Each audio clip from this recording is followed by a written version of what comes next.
Hi, true believers. This is Mr. Miracle. This is my top 10 most undervalued books out of my 2018 videos.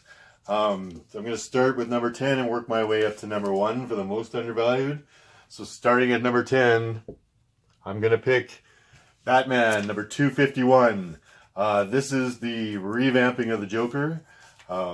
This is where he comes back to being a psychopath and truly the crown prince of crime and Batman's nemesis. Batman with his logic and his detective skills versus the Joker, who is chaos incarnate. With the Joker movie right around the corner, if the Joker movie is a big hit, I think a lot of people are going to start picking up on this book.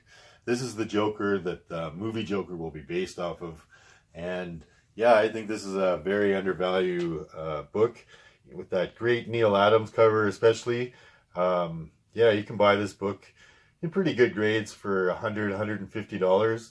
I would expect that, yeah, if the movie is a big hit, that this book could see quite a good bump. So, coming in at number 9, I'm going to pick the Invaders Annual number 1. The Invaders Annual number 1 strictly because of its cover. It is an Alex Strongberg cover. Alex Strongberg was a great Golden Age artist.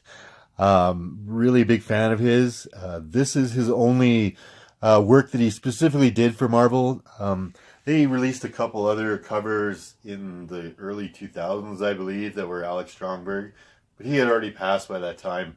He didn't do the covers specifically for those books. They just posthumously used his covers.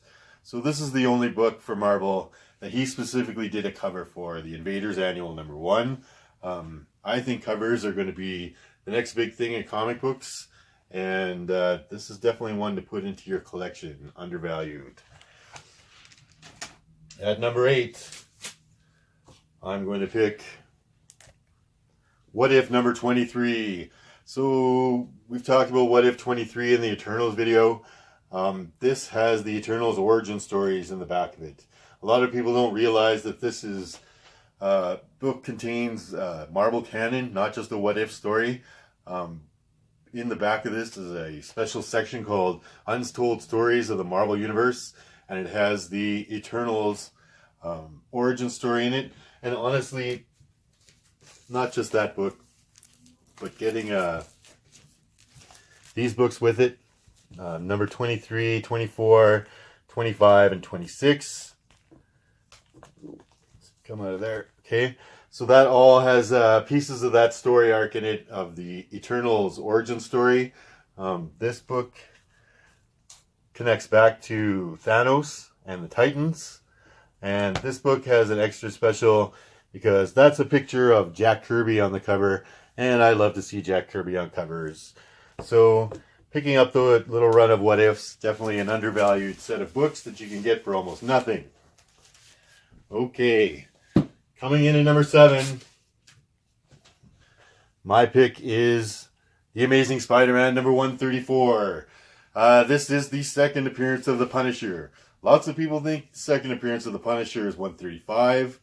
135 is his second full appearance. This is his second appearance in general and a cameo appearance at the last page of the book. He has the entire last page of the book. It's a splash page of the Punisher. But yes, this is his second appearance and can be had for quite a bit less than, let's see, this book. Well, we know it can cut, which people assume is his second appearance, but this is his his full appearance, second full appearance. So this book I think is a little undervalued as well, being so close to a first appearance of a major character like the Punisher, but not as much as this book in itself, and that this one tends to fly under people's radars quite a bit. So that was number 7. Moving on to number 6. At number 6, I'm going to pick The Fantastic Four, number 140. This is Annihilus' origin story.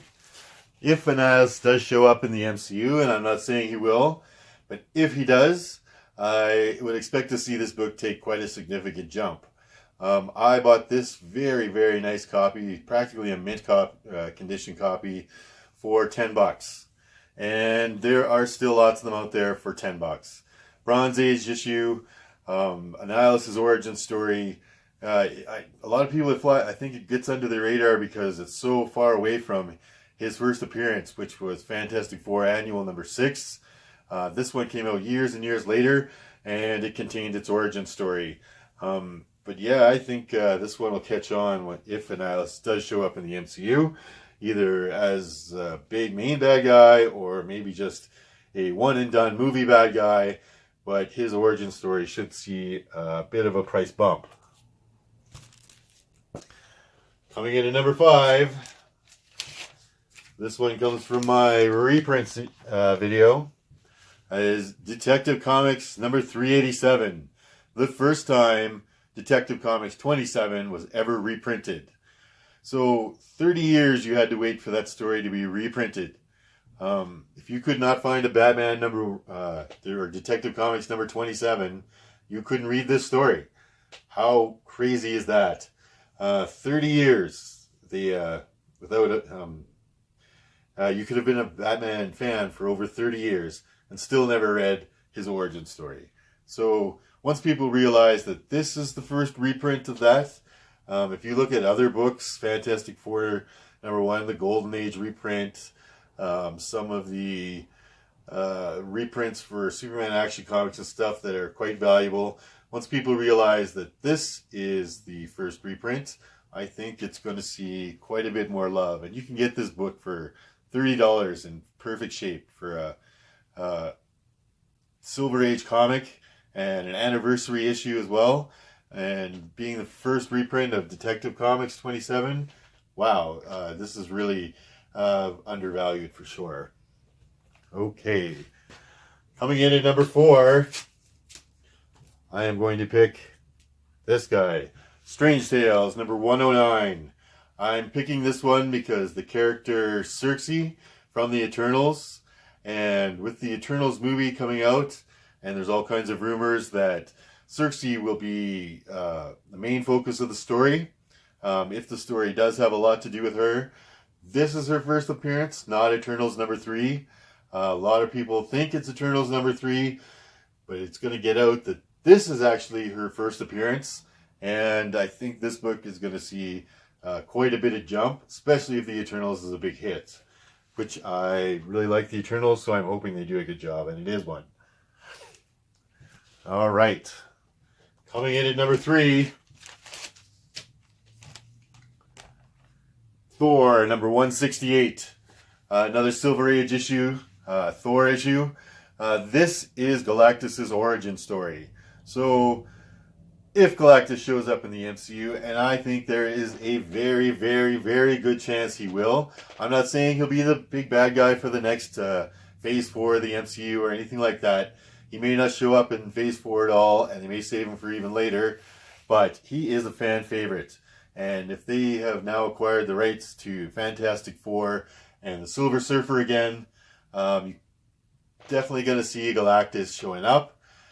They better do him right. I mean, there was a lot of problems with Fantastic Four Rise of the Silver Surfer, but one that everybody agreed on was that they screwed up Galactus, and instead of making him cool, they made him a giant cloud, space cloud. Nobody wants to see a giant space cloud attack the Earth. They want to see a giant purple costume-wearing guy who is going to eat the planet, literally. So hopefully they do him right. He is a big fan favorite. A lot of people are thinking he's going to show up. You're looking at the prices of Fantastic Four 48 and 49 are just skyrocketing, which is his first appearance. But this is his origin story. And once people realize that, I think this book as well is going to take a big jump. This is the first half of that origin story. And at number 2 is the second half of that origin story. So this has more to do with the origin story, quite a bit longer. This book is a touch more expensive, but still relatively cheap. I got this really nice copy for $40. Yeah, if Galactus shows up in any way in the MCU, that this book is going to take a jump for sure. And I think Thor, a lot of Thor Silver Age books are generally undervalued. So just putting in this collection, I'm pretty sure you're guaranteed to get a little value, even if Galactus never did show up in the MCU. But like I said, I have it's pretty much, guaranteed that he's going to. He's just way too popular a character, and he's a money-making machine for sure. So, and then finally, number 1. And I picked this book. It's another Silver Age book. The Fantastic Four number 10. The Fantastic Four number 10 I picked because this book is the first appearance of Stan Lee in a comic book. This is the first appearance of Jack Kirby in a comic book. It also happens to be the first appearance of the Frightful Four. Is that right? Yes. And third appearance of Doctor Doom, which is nice. But literally is Jack Kirby and Stan Lee. Surprise, as you actually meet Lee and Kirby in the story. Right? Written right on the cover. There's Stan Lee. There's Jack Kirby. They're also inside the book talking. So legitimately, this is Stan Lee's first appearance in a comic book, as well as Stan Lee's first cover appearance on a comic book. Still have this book for under $100.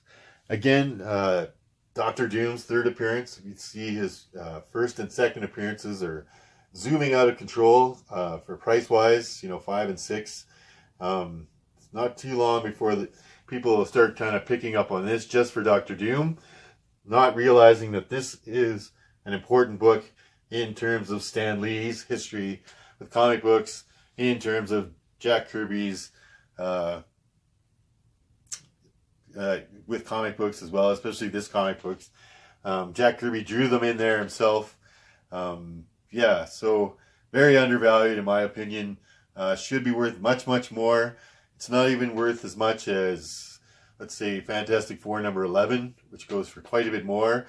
That's the first appearance of the Impossible Man, who is a B character at best.